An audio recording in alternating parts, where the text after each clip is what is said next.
लाडकी बहीण योजनेचा हप्ता बंद होण्यामागची कारणे। काही लाभार्थ्यांना असा प्रश्न पडलेला आहे की यावेळेस काही लाभार्थ्यांचा हप्ता बंद होणार आहे, त्याची कारणे काय आहेत? सर्वात पहिली गोष्ट म्हणजे अजून काही दिवस वाट पाहावी। अजून पण अनेक पात्र लाभार्थ्यांना हप्ता मिळालेला नाही। हप्ता बंद होण्यामागची कारणे: ज्या लाभार्थी महिलांनी केवायसी केली नव्हती त्यांचा लाभ बंद होणार आहे।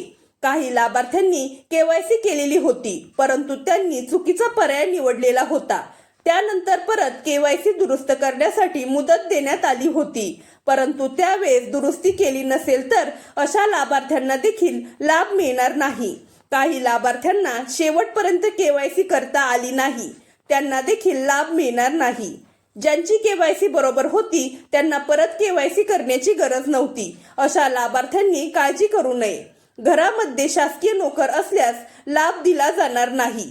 काही लाभार्थ्यांना पेमेंट डिक्लाइन झाले आहे असा मेसेज आलेला आहे, तर ते पैसे आम्हाला मिळतील का असा प्रश्न पडलेला आहे, तर उत्तर आहे नाही। अशा लाभार्थ्यांनी काय करावे? जर डीबीटी इनएक्टिव्ह झाली असेल तर ऍक्टिव्ह करायचे आहे। तसेच जर काही लाभार्थ्यांनी 10 दिवसांपूर्वी डीबीटी ऍक्टिव्ह केली असेल तर त्यांना देखील हा हप्ता येण्याचे चान्सेस कमी आहेत। येथून पुढील हप्ता त्यांना मिळू शकतो। बँक खात्याची केवायसी मुदत संपलेली असल्यास हे खूप तुरळकच पाहायला मिळते, त्यामुळे बँक खाते तात्पुरते बंद होते। त्यासाठी आपल्याला परत बँकेत जाऊन त्याची केवायसी करावी लागते। यामुळे देखील काही लाभार्थ्यांना लाभ आलेला नाही।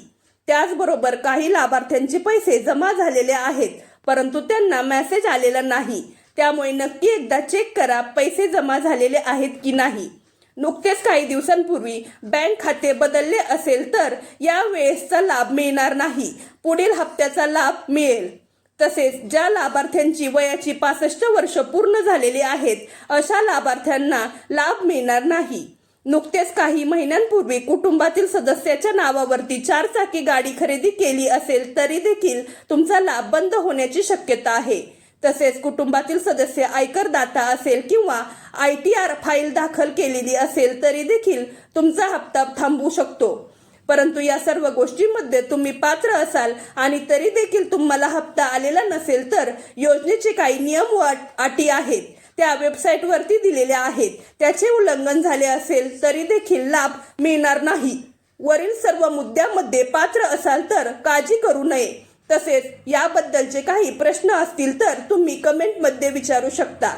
अशाच नवनवीन व महत्त्वपूर्ण माहितीसाठी आपल्या चॅनलला सबस्क्राईब करा।